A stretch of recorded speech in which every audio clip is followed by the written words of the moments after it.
इससे पहले हम लोग जो पढ़े हैं कूलम्ब्स लॉ का स्केलर फॉर्म था, है ना, उसमें इलेक्ट्रोस्टैटिक फोर्स का जो फॉर्मूला आया था वो क्या है, 1/4πε0 Q1 Q2 bye are square. ये फॉर्मूले से हम लोग को सिर्फ फोर्स का मैग्नीट्यूड मिलता है, ठीक है, but force is a vector quantity, it has mass as well as direction.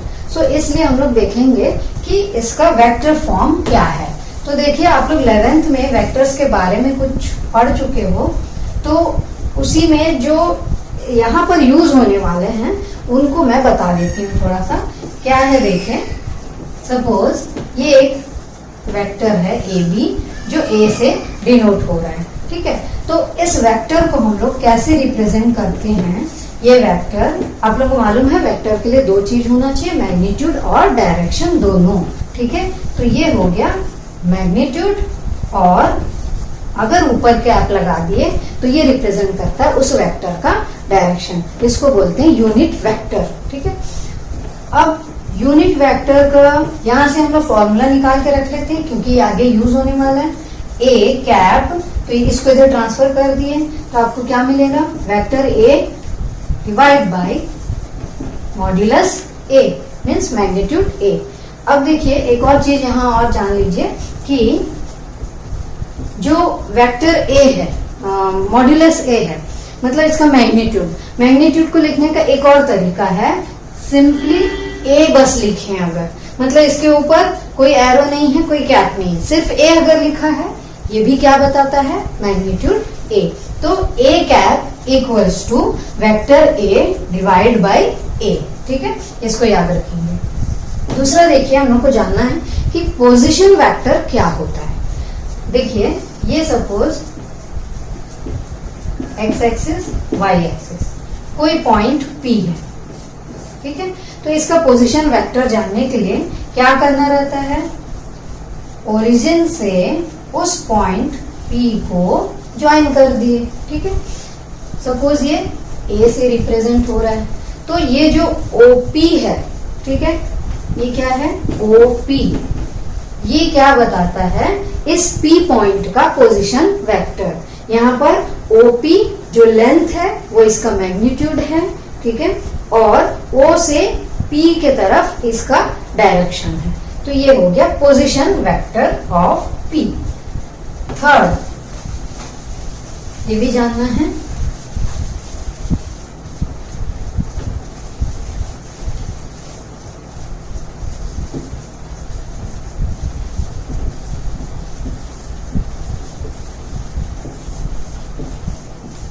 Triangular law of vector addition. ये क्या होता है, सपोज दो वेक्टर हैं, एक वेक्टर है ए, एक वेक्टर है बी, ठीक है। इन दोनों को हम लोग को ऐड करना है, तो हम लोग क्या करेंगे, ये दोनों ट्रायंगुलर लॉ है, तो कैसे करना है इसमें, ये सपोज P2Q, ये ट्रायंगल का एक साइड जो है वो इस वेक्टर ए को डिनोट कर रहा है, ठीक है, किसमें, मैग्नीट्यूड में और डायरेक्शन में। अब दूसरा वेक्टर बी को भी हम लोग को ट्रायंगल का एक दूसरा साइड देंगे, सपोज Q2R। ये जो P है ये वेक्टर का टेल है और जहां एरो है वो हेड है। तो दूसरा जो वेक्टर है, क्योंकि ऐड कर रहे हैं, तो दूसरे वेक्टर का टेल यहां से शुरू होगा और हेड यहां पर, ठीक है। तो ये हो गया दूसरा वेक्टर। सो इन दोनों का जो एडिशन होगा, रिजल्टेंट होगा, वो ट्रायंगल के थर्ड साइड से रिप्रेजेंट होगा। तो कैसे, वो भी देखिए, थर्ड साइड मतलब हम लोग ज्वाइन कर दिए पीआर को, ठीक है, लेकिन अब इसमें भी डायरेक्शन चाहिए, रिजल्टेंट वेक्टर है वो भी, उसमें भी डायरेक्शन चाहिए। तो देखिए हम लोग P से Q की ओर गए, Q से R, सो इधर से इधर नहीं आना है, रिजल्टेंट क्या होता है, P से R की ओर इन रिवर्स डायरेक्शन, ठीक है। तो ऑर्डर क्या रहेगा, P to R। तो यहाँ पर देखिए एरो ऐसे लगाएंगे, ये है ट्रायंगुलर लॉ। मतलब देखिए क्या है, PQ vector plus q r vector equals to p q plus q r equals to p r, ठीक है, पी आर, इसको याद रखेंगे। अब देखिए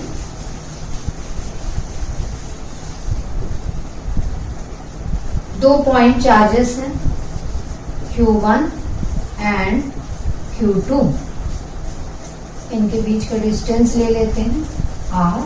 ये है पॉइंट A पर रखा है, ये पॉइंट B पर रखा है, ठीक है। तो आप लोगों को मालूम है अगर यहाँ पर मान लेते हैं ये पॉजिटिव है, ये भी पॉजिटिव, तो ये दोनों रिपेल करेंगे, ठीक है। ये इस तरफ, ये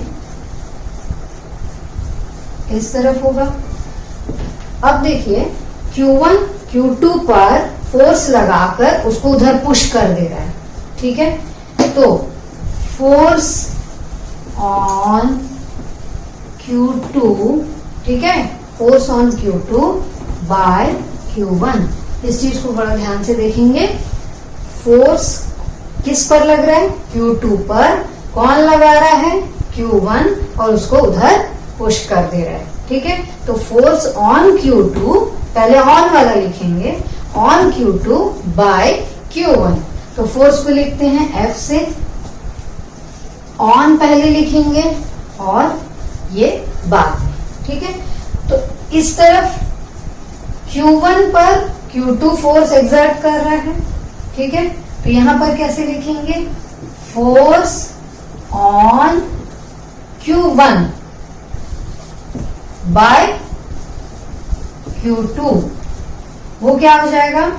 F ऑन पहले लिखना है, Q1 पर लग रहा है, बाय Q2, ठीक है। तो ये दोनों जो फोर्सेस हैं ये मैग्नीट्यूड में इक्वल हैं, लेकिन इनके डायरेक्शंस क्या हैं? ऑपोजिट हैं। तो अब देखिए इस फोर्स के डायरेक्शन के लिए यहां हम लोग क्या लिखेंगे? R21, ये 21 है, ये भी R21, और डायरेक्शन के लिए मैं बताई थी यूनिट वेक्टर लिखते हैं, और इसका डायरेक्शन, ये फोर्स का डायरेक्शन इधर है क्योंकि इस तरफ पुश हो रहा है ये, ठीक है। अब इस फोर्स का डायरेक्शन कैसे? इस तरफ, इसको कैसे लिखेंगे? R12 cap. तो अब देखिए ये जो है, ये दोनों फोर्सेस कैसे हो गए हैं? वेक्टर हम लोग रिप्रेजेंट कर सकते हैं, तो ये इनका डायरेक्शन भी आ गया। तो अब देखिए इसको कैसे लिखेंगे? F21, वही formula, 1/4πε0 Q1 Q2 divide by R² और R21 कैप, ठीक है। ये जो R है, ये R21 किसके लिए है? द फोर्स किसका डायरेक्शन है? Force on Q2 by Q1।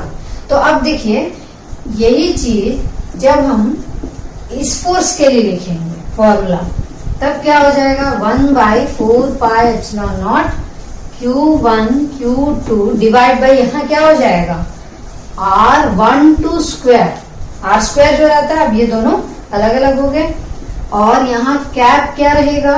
R12 cap, ये इसके डायरेक्शन को शो कर रहा है। तो ये जो फोर्स है ये पूरा अब क्या है? एक वेक्टर क्वांटिटी को शो कर रहा है, ठीक है। अब देखिए इसी में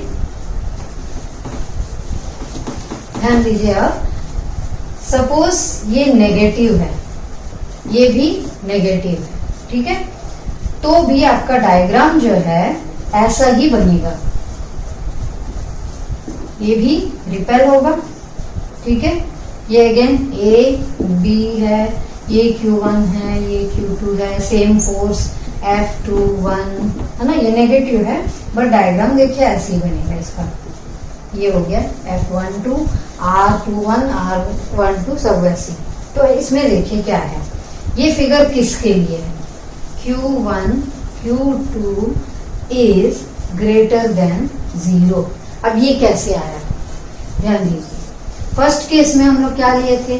Q1 इज पॉजिटिव, ठीक है, Q2 इज ऑल्सो पॉजिटिव, दोनों पॉजिटिव है। तो Q1 और Q2 जब पॉजिटिव, तो इनका प्रोडक्ट क्या होगा? प्रोडक्ट क्या होगा? Q1 Q2 अगेन पॉजिटिव ही आएगा। अब इसमें क्या लिए हैं, Q1 equals to negative, Q2 is also negative. ठीक है, ये कैसे हैं, लाइक चार्जेस के लिए कर रहे हैं। तो इनका प्रोडक्ट देखिए, Q1 Q2 को यहाँ अगर मल्टीप्लाई करेंगे तो माइनस माइनस प्लस, मतलब यहाँ पर भी Q1 Q2 equals to positive ही आया। Q1 Q2 प्रोडक्ट है, ये भी Q1 Q2 प्रोडक्ट है। दोनों केस में क्या आ रहा है, पॉजिटिव। पॉजिटिव का मतलब क्या होता है, कोई भी number positive means it is greater than 0। ठीक है, इसका मैग्नीट्यूड ले रहे हैं तो ये क्या है, ग्रेटर देन 0। तो ग्रेटर देन 0 के लिए ये डायग्राम है, मतलब ये किसके लिए है, लाइक चार्जेस के लिए। अब अगर अनलाइक चार्जेस हैं, देखिए ये अगर प्लस है, ये अगर माइनस है, मतलब क्या, Q1 क्या है, प्लस है, Q2 क्या है, माइनस है। इन दोनों को जब मल्टीप्लाई करेंगे तो प्रोडक्ट जो होगा उसका मैग्नीट्यूड क्या आएगा, plus minus minus. Minus means Q1 Q2 जो प्रोडक्ट है इट इज लेस देन 0। सो उसके लिए देखिए कैसे हम लोग डायग्राम बनाएंगे, है ना। इसको थोड़ा दूर बना लेते हैं। ये प्लस है और ये माइनस है। ये जो Q1 है ये Q2 पर फोर्स एक्सर्ट कर रहा है, लेकिन क्या कर रहा है, इसको अट्रैक्ट कर रहा है। ठीक है, अनलाइक चार्जेस है, अट्रैक्ट कर रहा है।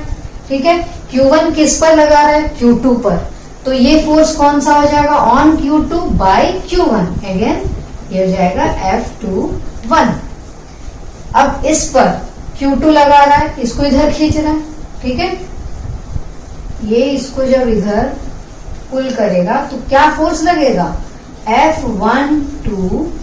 ठीक है, अब इधर भी आप लोगों को वही होगा, R21 कैप और R12 कैप।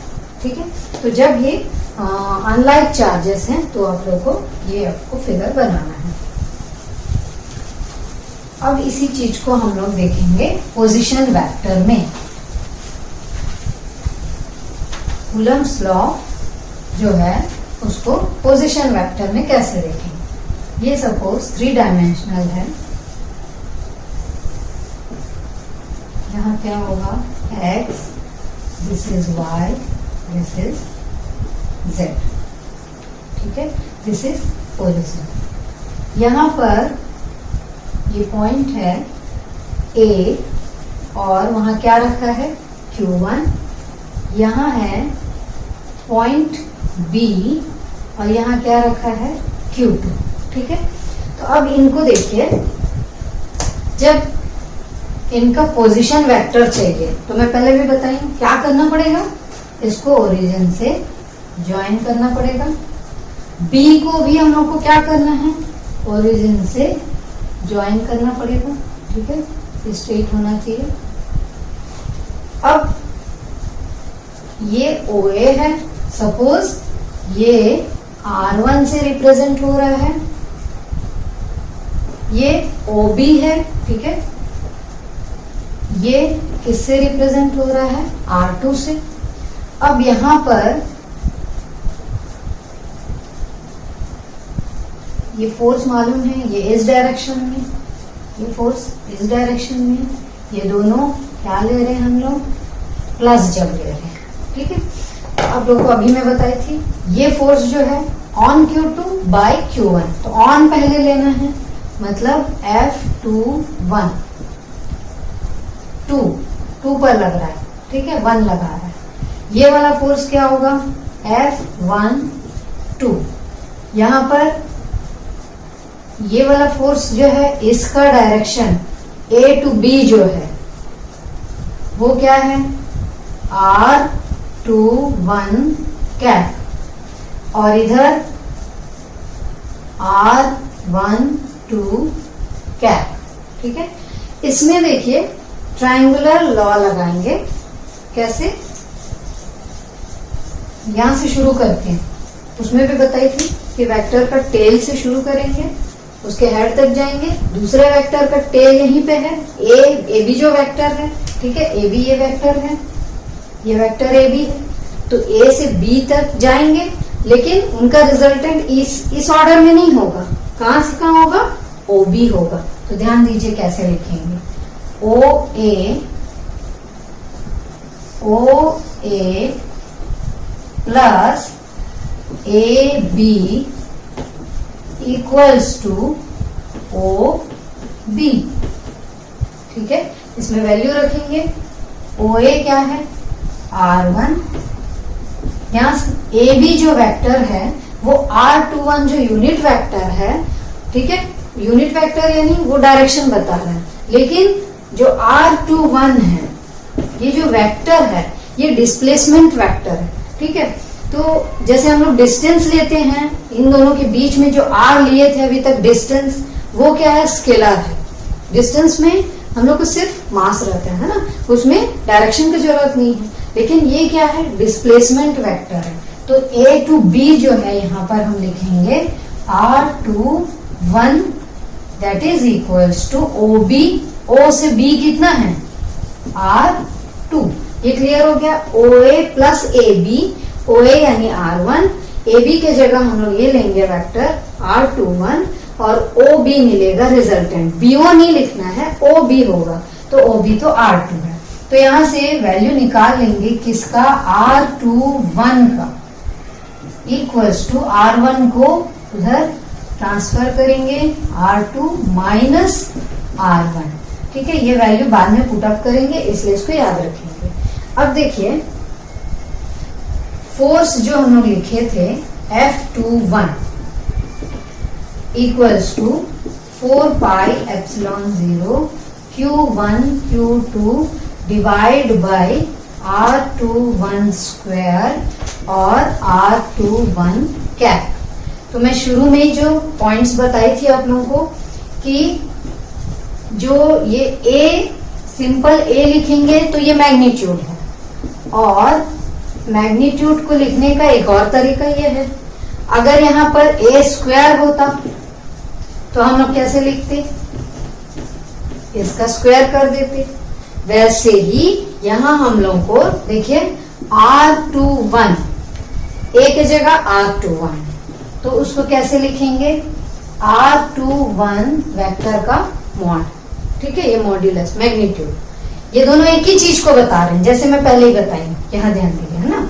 अगर इसका स्क्वायर लेना है तो यहाँ भी स्क्वायर लगाएंगे, तो यहाँ हमारे पास ये जो है इसको हम लोग इससे रिप्लेस कर सकते हैं। तो देखिए क्या आ जाएगा, 1/4 pi epsilon not Q1 Q2, इसके जगह क्या लिखना है, R21 मॉड्यूलस स्क्वायर, ये है R21 वेक्टर, ठीक है। अब R21 वेक्टर, ये भी मैं शुरू में बताई हूँ, यूनिट वेक्टर A, फिर से रिपीट कर रही हूँ, यूनिट वेक्टर A को हम लोग क्या लिखते हैं, वेक्टर डिवाइड बाई इसका मॉड्यूलस, ये बताई थी। तो R21 कैप है, क्या हो जाएगा, R21 कैप को किससे हम लोग रिप्लेस कर सकते हैं, R21 vector divide by R21 modulus. यहाँ ध्यान दीजिए, ये A कैप जैसे लिखे हैं वैसे R21 कैप को लिखेंगे। तो ये जो वैल्यू है R21 कैप, इसको रिप्लेस करेंगे किससे, इससे, ठीक है। नेक्स्ट स्टेप में देखिए 1/4 pi epsilon not Q1 Q2 divide by, ये वैसे ही रहेगा, स्क्वायर, इसके जगह ये रखना है R21 divide by R21 vector का मॉड्यूलस। यहाँ देखिए ये पावर यहाँ 2 है और सेम चीज है यहाँ पावर 1, तो नेक्स्ट स्टेप में क्या हो जाएगा, ये दोनों मिलके क्यूब हो जाएगा, ठीक है। यहाँ लिख देते हैं, so F21 equals to 1/4 pi epsilon 0 Q1 Q2 divide by, ये हो जाएगा R21 वेक्टर का क्या हो जाएगा, क्यूब, और ये है R21 वेक्टर, ये लिख लिया। अब देखिए ये जो R21 है उसका वैल्यू हमने निकाले थे ट्रायंगुलर लॉ लगा के, तो R2 माइनस R1, जहां भी आपको R21 दिखा यहाँ है और यहाँ, ये दोनों की जगह क्या लिख देंगे R2 माइनस R1। तो क्या आएगा 1/4 pi epsilon 0 Q1 Q2 divide by R2 minus R1, इसका क्या क्यूब वैल्यू रख लें, ठीक है, R2 माइनस R1 वेक्टर। तो ये F21 के लिए फॉर्मूला है। अब F12 के लिए फॉर्मूला पूरा निकालने की जरूरत नहीं है, उसको जस्ट हम लोग क्या करेंगे, देखिए ये F21 है और F12 का ऑपोजिट डायरेक्शन रहता है, आपको मालूम है। तो यहाँ क्या आएगा, ये जो R2 माइनस R1 है उसमें R1 माइनस R2 होगा, यहाँ पर भी R1 माइनस R2, यही फर्क है दोनों में। तो यहाँ लिख देते हैं 1 2 F12। अब 1 2 क्या फोर्स है, force exerted on Q1 bye Q2, ठीक है, Q1 Q2 divide by R1 minus R2 whole cube, और यहाँ R1 माइनस R2। ये दोनों में देखिए सिर्फ माइनस का फर्क है, या R2 माइनस R1 या R1 माइनस R2। तो देखिए F12 और F21 में क्या रिलेशन होगा, देखिए F21 फोर्स और F12, तो ये न्यूटन्स थर्ड लॉ के समान है, मतलब action and reaction forces are always equal and opposite. तो ये जो दोनों फॉर्म हैं ये क्या है, it is vector form of Coulomb's law.